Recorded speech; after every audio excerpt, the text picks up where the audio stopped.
We love Greece, but leaving it, that's when things fell apart.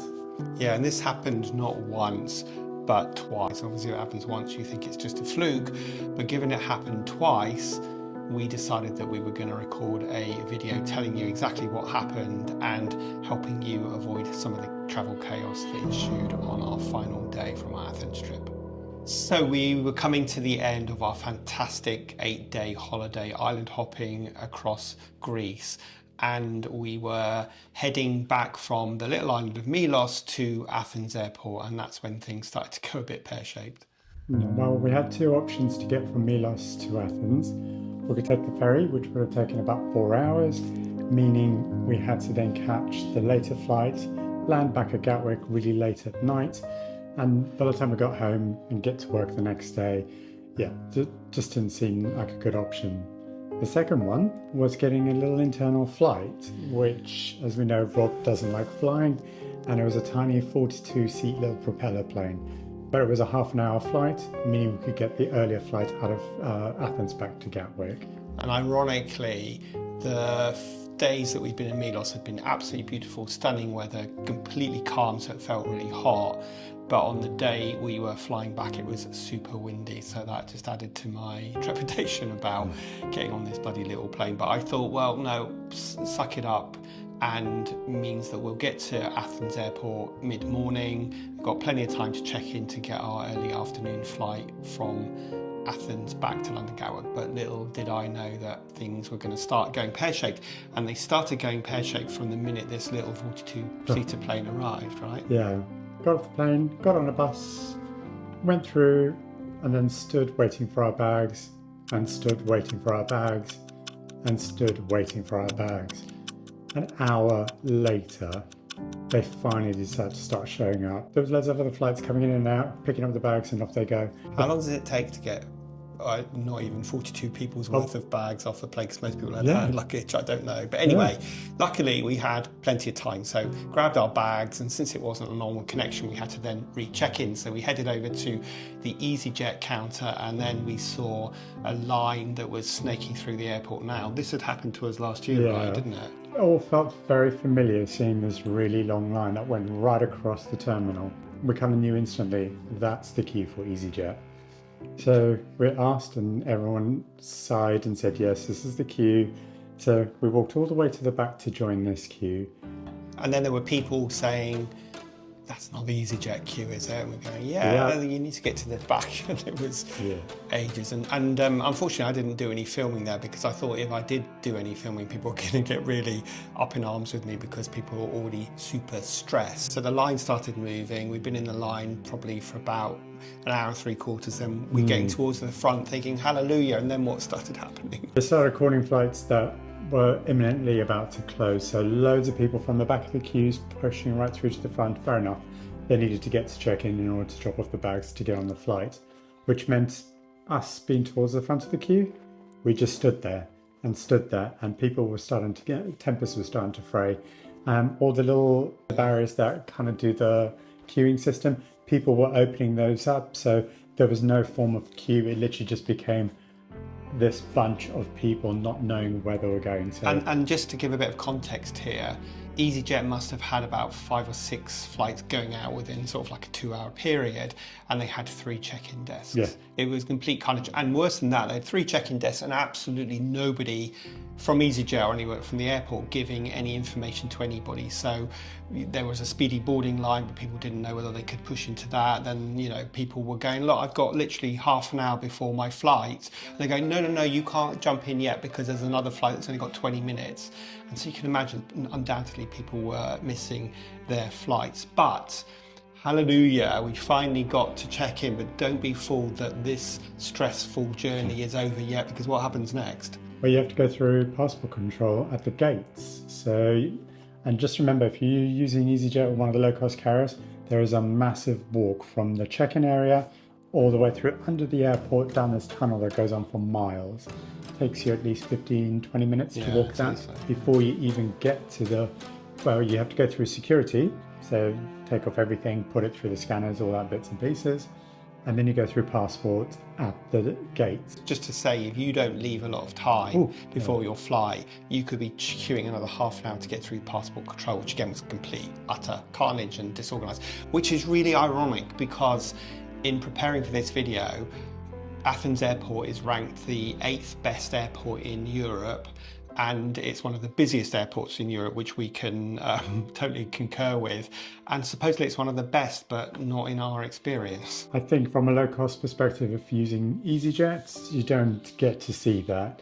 Having only 3 check-in desks for 5 or 6 flights, all leaving within 2 hours, everyone's trying to check on those flights. So you've got 1,000, 2,000 people.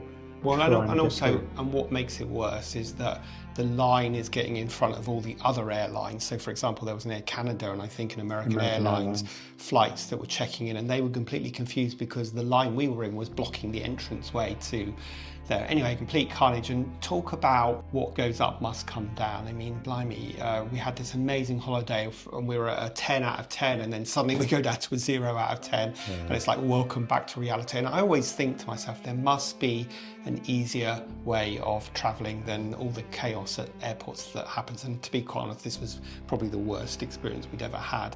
So we just wanted to share with you, before we wrap this short video up, some tips if you happen to be going to Athens Airport, or even more so if you happen to be going on EasyJet flights. So what's the first one, James? If you're coming from the port, off the ferry, give yourself at least an hour to get from the port to the airport. That's the first step before the whole check-in side. Yeah, and if you're coming off a ferry or off a cruise, and often you'll be travelling in the morning, and you've basically got to get from the south side of Athens through Athens itself to the other side to get to the airport. So traffic can be really bad, and so even though it looks like it might only take half an hour, you need to allow an hour for sure. A little tip, use the metro. Yeah. Get the metro from Piraeus through to the airport. Cost you, what, 10 euros? At least then you don't have traffic jams on that. Yeah, exactly. Also remember, any afternoon ferries coming in, they can be delayed en route because they stop at loads of different islands, and weather, whatever, can delay the arrival of that ferry. So if you're going to be flying from Athens, especially if you're going on a low-cost carrier, they always tell you to get to the airport 2 hours before, but we think, what, 3 or 4 hours? At least 3.5, 4 hours, because it took us good 2 hours plus another half hour, 45 minutes going through the rest of the queues. Some people, we saw when we got to the gate, some people missed their flight. They were Wizz Air.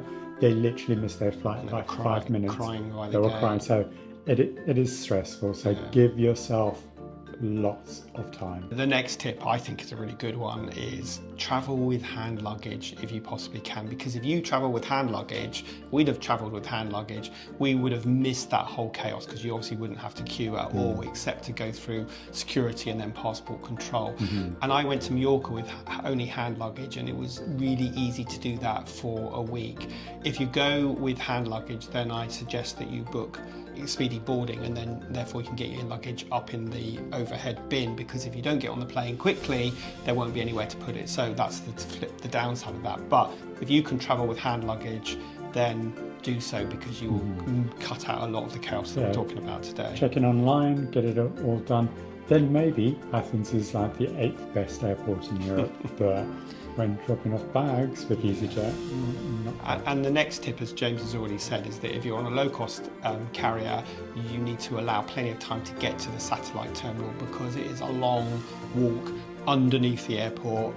It's like James said, 15-20 minute walk to get to the airport. So that's that tip. And then the last one, which we've already said, passport control. Allow yourself plenty of time going through that. We were quite surprised. We were walking through and all of a sudden it was like, whoop, passport control, literally by the gates. Yeah. And then the queue for that, once you go through that, you then have to queue to go into the gate as well. So the queue went all the way around, and then people were getting confused which gate was what. We always, I think, assume things work like they do in our home country. So in the UK, typically, if you're getting on a plane, you'll check your bags, you'll go through security, then you'll go through passport control, or you don't have any passport control and you just have your passports checked at the gate. Whereas in Athens, there is a big formal barriers with people stamping your passports and all the rest of it. So you have to allow time for that. And we were like, oh my God, we've just stood in a massive queue and now there is another massive queue snaking. Luckily it moved quickly, but it was not much fun. So I guess last couple of tips is bring some snacks and bring your patience with you, because if you know this is going to happen and you can be mentally prepared for it, it won't be too stressful. Of course, allow time. We suspected that this was going to happen. We had plenty of time because we got that early morning flight from Milos, so we weren't up against it time-wise. But it absolutely tested our patience. And I think, if you're in a queue for a long time, you want some water, you want something to eat, so just be prepared for that. And I guess our last sort of final pro tip is, don't look at the rankings, just look at the traveller reviews for the airports. Search around, because if you Google Athens low-cost queues, you will see there's quite a lot of reviews on that. Yeah, absolutely. And I was amazed when I was researching this airport, this video, that Athens is ranked number 8 in Europe for great airports, because that wasn't our experience. So definitely do your research. Travel isn't always sunshine and souvlaki. Sometimes it's queues, stress, and missed expectations.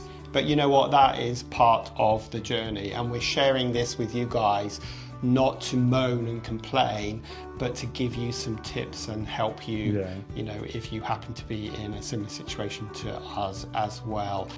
Would we fly EasyJet again out of Athens? No, I don't think we would. In fact, we were thinking about going to do more island hopping next year because we really enjoyed it, but we wouldn't fly into Athens. We were planning on flying to Mykonos, right? Because we were hoping that might mitigate this. So if you've had any crazy airport experiences, or you've got any tips that you can share with us and the community, we would love to hear from you. So do leave a comment. And if you found this video useful today, please do give us the thumbs up, and make sure, of course, you've hit subscribe. We only have about 40% of our viewers are actually subscribers to this channel, so we would love to increase that number.